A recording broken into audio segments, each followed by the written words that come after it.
साथियों, आपका अपने YouTube चैनल केवल स्टडी पॉइंट पर स्वागत है। मैं आपको आज कक्षा 12वीं का एक बहुत इंपॉर्टेंट टॉपिक पढ़ाने वाला हूं, जो यूपी बोर्ड की परीक्षा में 5 नंबर का लगभग हर साल पूछा जाता है। तो आइए देखते हैं। आज हम लोग पढ़ेंगे अनंत लंबाई की धारावाही चालक तार के कारण उत्पन्न चुंबकीय क्षेत्र। ये हमारे पास एक अनंत लंबाई की धारावाही चालक तार XY है, जिसमें करंट I फ्लो हो रही है। और अब इस पूरे तार के कारण इस बिंदुओं से जो तार पर स्थित है उससे r दूरी पर बिंदु P है, इस पर हमें चुंबकीय क्षेत्र की तीव्रता B का मान पता करना है। चुंबकीय क्षेत्र की तीव्रता B का मान यहाँ पर पता करना है। तो अब इतनी लंबी कैलकुलेशन करने के लिए मेरे प्यारे साथियों हम लोग समाकलन करते हैं। अब समाकलन में क्या करते हैं, इस चालक तार पर एक अल्पांश अवयव dl लेते हैं AB, और इसकी कारण उत्पन्न चुंबकीय क्षेत्र की तीव्रता बिंदु P पर क्या होगी वो फाइंड आउट करेंगे।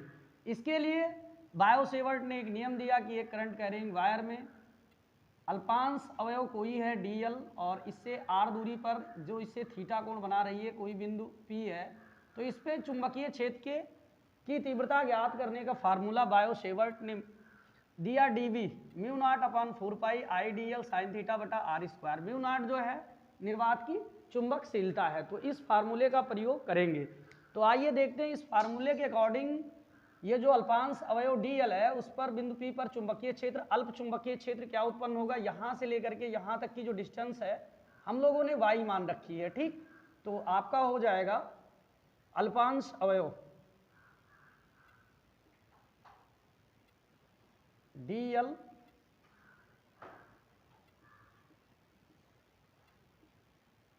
के कारण बिंदु P पर चुंबकीय क्षेत्र, चुंबकीय क्षेत्र की तीव्रता। अब अल्पांश अवयव है तो चुंबकीय क्षेत्र की तीव्रता भी क्या होगी, अल्प होगी। इसको हम लोग dv कहेंगे। इसी फार्मूले का प्रयोग करेंगे म्यू अपान 4 पाई आई dl, क्योंकि अल्पांश अवयव dl है, साइन थीटा बटा जो है यहाँ से यहाँ तक की दूरी r थी तो हम लोग r माने थे, यहाँ से यहाँ तक की डिस्टेंस जो है हम लोगों ने क्या लिया है y, तो ये y स्क्वायर हो जाएगा, ठीक। अब यहाँ हम लोग देख रहे हैं कि जो हमारा BC है बहुत अल्प है, लंबी दूरियों के लिए BC बहुत अल्प दिख रहा है। जब BC अल्प है तो हम लोग क्या मान सकते हैं, AP को BP के बराबर माना जा सकता है, ठीक। तो BC अल्प है, अतः हम लोग क्या करेंगे, हम लोग बेटा मान लेंगे कि AP जो होगी वो किसके बराबर होगी, BP, मतलब BP और AP आपस में बराबर होंगे। बराबर क्या हो जाएगा, y के जगह पे y बराबर x हो जाएगा, ठीक। मतलब जहां y है वहां क्या रखेंगे हम लोग, x रख देंगे। तो dv equal to mu not upon 4 pi और आई dl साइन थीटा बटा जो हो जाएगा y स्क्वायर, ठीक। अब y को तो हम लोग कन्वर्ट कर दिए, अब यहाँ x स्क्वायर बनेगा, क्या बनेगा, x स्क्वायर बनेगा, तो ये हो जाएगा x स्क्वायर। अब हम लोग देखते हैं इस त्रिभुज में AC, ये अगर इसको यहाँ इस तरह खींचा गया कि ये 90 अंश कोण है या बहुत अल्प कोण के लिए थीटा बराबर हम लोग साइन थीटा कॉस थीटा ले सकते हैं। तो अब यहाँ क्या करेंगे, इस त्रिभुज में ACB में, समकोण त्रिभुज ACB में, त्रिभुज ACB में अब साइन थीटा बराबर होगा आपका लंब बटा आधार। एंगल ये है तो कोण कौन, मतलब लंब कौन बनेगा, ये बनेगा, क्योंकि जो कोण ली जाती है उसके सामने वाली भुजा क्या होती है, लंब, और समकोण के सामने वाली भुजा जो होती है कर्ण। तो साइन थीटा इक्वल टू क्या होगा, लंब बटा कर्ण। AC इक्वल टू हो जाएगा आपका AC इक्वल टू AB, तो आपका AB, AC के जगह पे हम लोगों का जो वैल्यू है वो AC ही रहेगा, लेकिन AB के जगह पे अल्पांश अवयव dl है। तो हम लोग AC यहाँ से निकालेंगे तो AC इक्वल टू मिलेगा हम लोगों को यहाँ डी एल भाग है, यहाँ गुणा हो जाएगा डी एल साइन थीटा बटा ये हो जाएगा ए सी। अब देखिए इस त्रिभुज में देखते हैं कोण बहुत अल्प है, डी फाई है, ये डी फाई है, तो अल्प कोण के लिए लंबी दूरियों के लिए चाप बटा त्रिज्या होती है। कोण बराबर क्या होता है? चाप बटा त्रिज्या, चाप बटा त्रिज्या से। इससे लेंगे हम लोग, तो हमारा जो कोण है वो बहुत अल्प है, चाप, तो चाप हमारी एसी चाप मानी जाएगी। एसी इक्वल टू हो जाएगी आपकी चाप बटा त्रिज्या। तो त्रिज्या हमारी क्या है? त्रिज्या हमारी जो है वो एक्स है, यहां से यहां तक एक्स। तो चाप जो है एसी, कोण जो डी फाई इक्वल टू चाप जो है एसी बटा त्रिज्या एक्स हो जाएगा। अब एसी बराबर क्या मिलेगा हम लोगों को? एसी इक्वल टू मिलेगा आपका एक्स डी फाई। अब देखिए यहां भी हमारे पास एसी की वैल्यू है, ये एसी बराबर हम लोगों के पास ये, और एसी बराबर ये भी आया, तो एसी के जगह पे यहां हम लोग क्या रख सकते हैं? D L sine theta, D L sine theta equal to X D phi.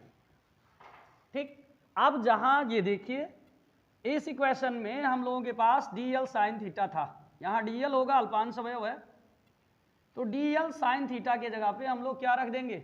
D L sine theta की जगह पे एक्स डी फाई रख दिया जाएगा। तो अब हमारा डी वी क्या हो जाएगा?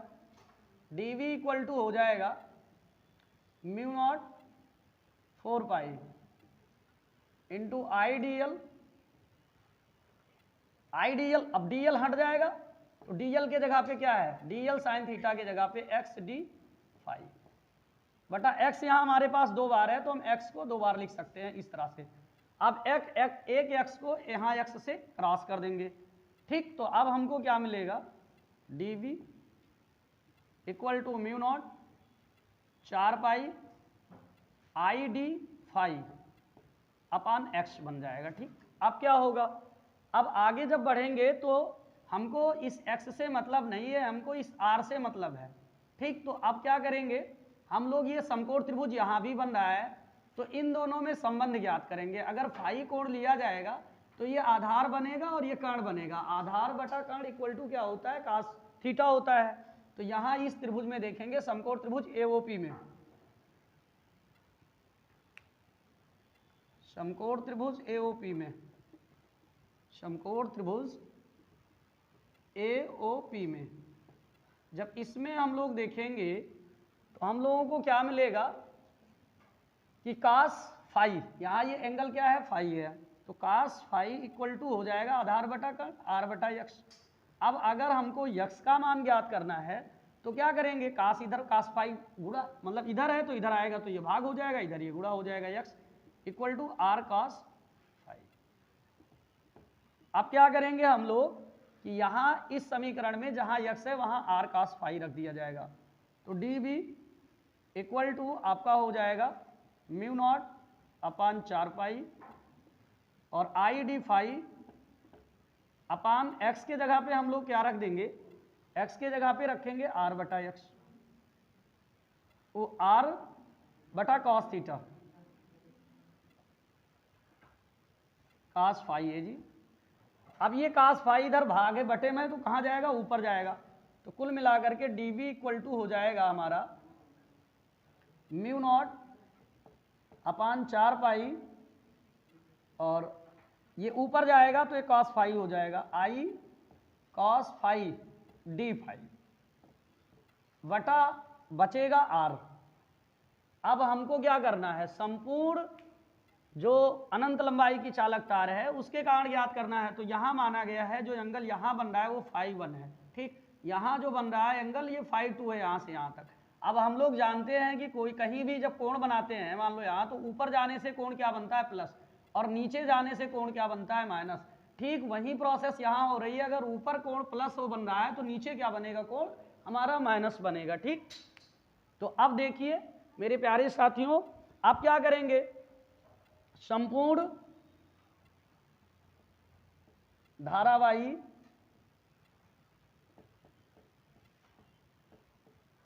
चालक तार के कारण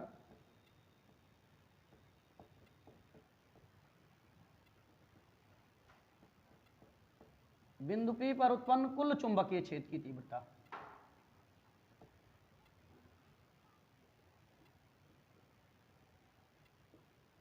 कुल चुंबकीय क्षेत्र की तीव्रता।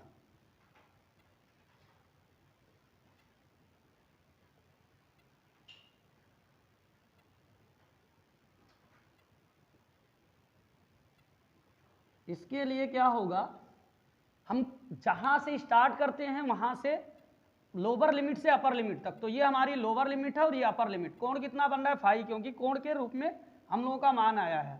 तो अब हम लोग क्या करेंगे, इसका समाकलन करेंगे। तो समाकलन करेंगे तो क्या हो जाएगा, ये आपका डी फाई, इसका बी हो जाएगा। जब संपूर्ण मतलब मान लिया गया कि संपूर्ण जो है वो बी निकल रहा है, तो इसका समाकलन होगा -φ1 से φ2 तक। ये आपका हो जाएगा म्यू नॉट अपान 4 पाई और आई कास फाई डी फाई अपान हो रहा है आर। देखते हैं कि इसमें आ रहा नहीं जी। तो अब क्या करेंगे, हम लोगों के पास जगह कम है, यहां पर देखते हैं अब क्या होगा।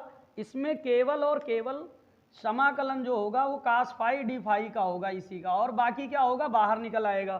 ठीक, तो यहां देख लेते हैं हम लोग, ये b इक्वल टू हो जाएगा इंटीग्रेशन -φ1 टू φ2, और उसके बाद में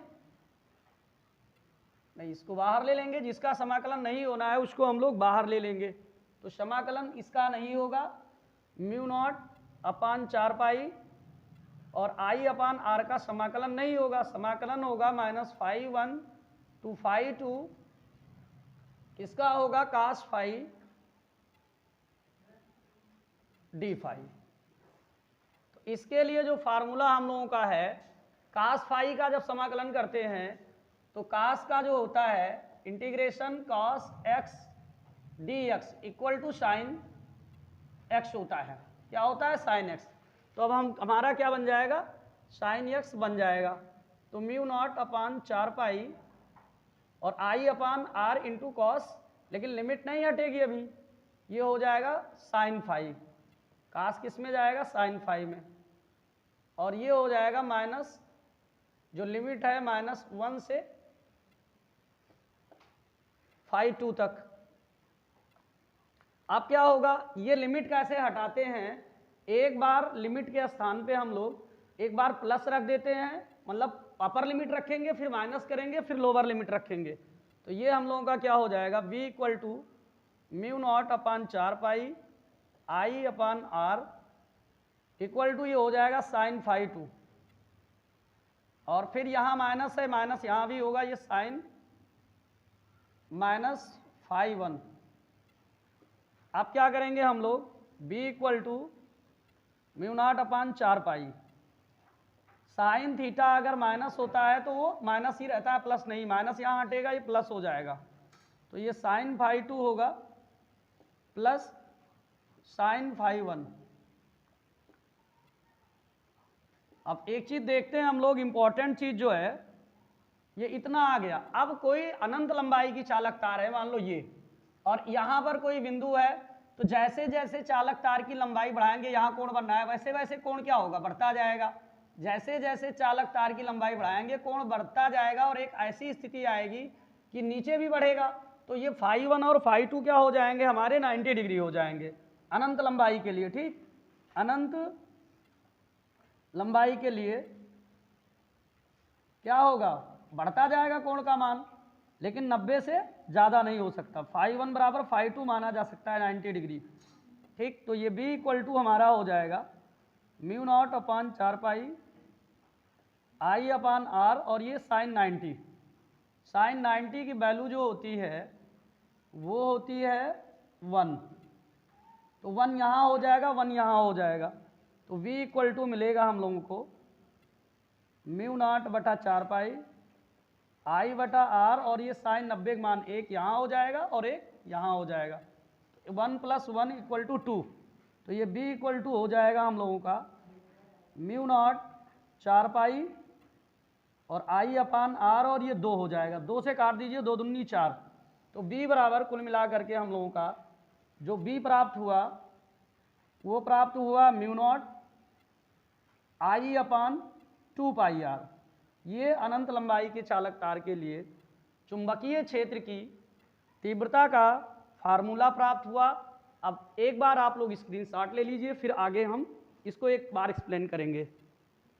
चलिए आइए देखते हैं, एक बार इसको अच्छे से हम लोग रिवाइज कर लेते हैं। सबसे पहले मेरे प्यारे साथियों, ये एक्स वाई अनंत लंबाई की चालक तार है, जिसके कारण इसके बिंदुओं से जो चालक तार पर स्थित है आर दूरी पर बिंदु पी है, जिस बिंदु पर हम लोगों को चुंबकीय क्षेत्र की तीव्रता ज्ञात करनी है। तो अब क्या करेंगे, बहुत बड़ी लंबाई है तो ज्ञात नहीं कर सकते, तो इसके लिए हम लोग क्या करते हैं, अल्पांश अवयव का निकालते हैं, अल्प अवयव। तो ये हमने ए बी अल्पांश अवयव ले लिया, जो क्या है, जिसकी लंबाई dl है, और इसके कारण यहाँ बिंदु P पर जो है चुंबकीय क्षेत्र अल्प होगा जो dv होगा। अब बायो सेवर्ट ने एक नियम दिया था कि किसी भी चालक तार है, मान लो इसमें I करंट बह रही है और इसमें दो बिंदुओं के बीच dl और अल्पांश लिया गया, और यहाँ बिंदु P पर v ज्ञात करना है, r दूरी पर है, और यहाँ कोण थीटा बना रही है, तो उसके अकॉर्डिंग db इक्वल टू यहाँ बिंदु P पर जो db मिलेगा mu not upon 4π I dl sine theta बटा r स्क्वायर होगा।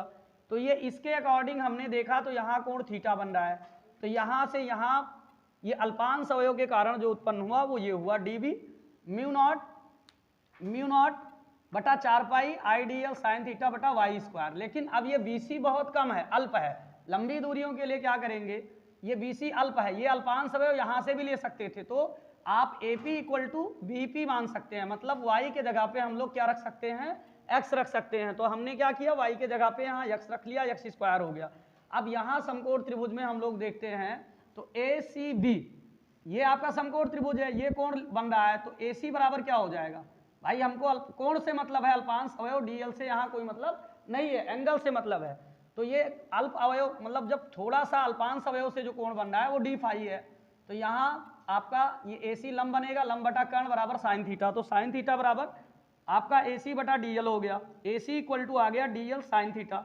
उसके बाद में जब हम लोग इसमें देखते हैं त्रिभुज ACP में, तो ये AC भी बहुत अल्प है, ठीक, जब ये अल्पांश अवयव आपका ये अल्प है तो AC और अल्प होगा। तो मतलब अल्प दूरी के लिए, अल्प चाप के लिए त्रिभुज में एक रूल लगता है, कोण बराबर चाप बटा त्रिज्या। तो कोण आपका d फाई है और चाप आपकी AC हुई और त्रिज्या x हो गया। तो ये आपका AC बराबर यहाँ से जब हम लोगों ने निकाल लिया, तो AC बराबर क्या मिल रहा है, AC बराबर हम लोगों का मिल रहा है कि x d फाई। अब AC बराबर हमारे पास dl साइन थीटा था और AC बराबर x d फाई था, तो हमने क्या किया, ये यहाँ AC के जगह पे dl साइन थीटा रख लिया। अब ये जो आपका इक्वेशन यहाँ है db mu not upon 4π I dl sine theta बटा x स्क्वायर, यहाँ हमने dl साइन थीटा के जगह पे हम लोगों ने क्या पुटअप कर दिया, जो dl साइन थीटा है उसके जगह पे हमने x d फाई रख दिया। तो हमारा समीकरण ये प्राप्त हुआ, x यहाँ दो बार था, दो बार अलग अलग लिखे, एक बार क्रॉस आउट कर दिए, तो ये कुछ प्राप्त हुआ। अब हमको क्या करना है, x को भी हटाना है, क्योंकि x से कोई मतलब हमको नहीं है, हमको r से मतलब है। तो समकोण त्रिभुज AOP में, इसमें देखिए AOP में त्रिकोणमिति में हम लोग पढ़ चुके हैं, ये आपका आधार बनेगा कोण, ये लेंगे, लंब बनेगा कर्ण। तो हमारा आधार और कर्ण दिया है, हमारे लंब से कोई मतलब नहीं है, तो आधार बटा लंब, आधार बटा कर्ण बराबर हम लोगों का क्या होता है, कास थीटा। तो कास फाई, ये कोण फाई बन रहा है यहाँ से यहाँ तक, तो कास फाई बराबर r बटा x हो गया, ठीक। तो अब हम लोगों ने यहाँ इस समीकरण में x के जगह पे r बटा x रख दिया, तो ये मिला। अब हम लोग इसका समाकलन करेंगे, ठीक। तो ये एक लिमिट होती है, मतलब ये मान लिया गया कि इसकी अंत बिंदु ये है, इसकी अंत बिंदु ये है, तो यहाँ कोण फाई 1 बन रहा है, यहाँ कोण फाई 2। हम लोग ये जानते हैं कि कोण जब बनता है इधर ऊपर प्लस अगर चल रहे हैं तो नीचे क्या बनेगा, माइनस, तो ये माइनस बन रहा है, तो ये फाई 1 हो गया, हम लोगों का क्या हो गया, माइनस हो गया। अब जब फाई 1 हम लोगों का माइनस हो गया, ये प्लस हो गया, और फाई 1 से स्टार्ट किए हैं और फाई 2 तक गए हैं, तो ये लोअर लिमिट बन जाएगा, ये अपर लिमिट। तो ये फाई 1 से फाई 2 तक जो चुंबकीय क्षेत्र उत्पन्न होगा यहाँ से यहाँ तक, उसके लिए ये हो गया आपका, लिमिट लगा दिया, इंटीग्रेशन कर लिया, संपूर्ण कलन के लिए समाकलन करते हैं। उसके बाद ये x फाई d फाई है, इसी का जो है कैलकुलेशन होगा, इसी का मतलब समाकलन होगा, बाकी राशियां बाहर हो गई, बाकी राशियां बाहर हो गई। और जो cos cos theta into d theta, मतलब ये हम लोग जानते हैं कि cos x into d x है समाकलन में, तो ये साइन एक्स हो जाता है, तो साइन हो गया। अब अपर जो फाई है, फाई यहाँ भी है यहाँ भी है, तो फाई को हटाने के बाद, हटाने के लिए एक बार अपर लिमिट को रखेंगे फाई, उसके बाद माइनस करेंगे फाई टू, और फाई के जगह पे फिर लोअर लिमिट रखेंगे, तो लोअर लिमिट रखे, अब साइन थीटा माइनस माइनस होती है, माइनस यहाँ का हटेगा, ये प्लस हो गया। अब अनंत लंबाई के लिए क्या होता है कि कोण जैसे बढ़ता जाता है तो ये जो कोण है वो 90 अंश माना जा सकता है, ठीक, बढ़ता जाएगा। तो ये फाई 1 फाई 2 की जगह हम 90 रखे, साइन 90 की वैल्यू 1 होती है, फिर साइन 90 की वैल्यू 1, तो 1 1 2 हो गई, 2 से 2 को डिवाइड कर दिया 4 को, तो ये आपका क्या बचा at last, b equal to mu not I upon 2 pi are.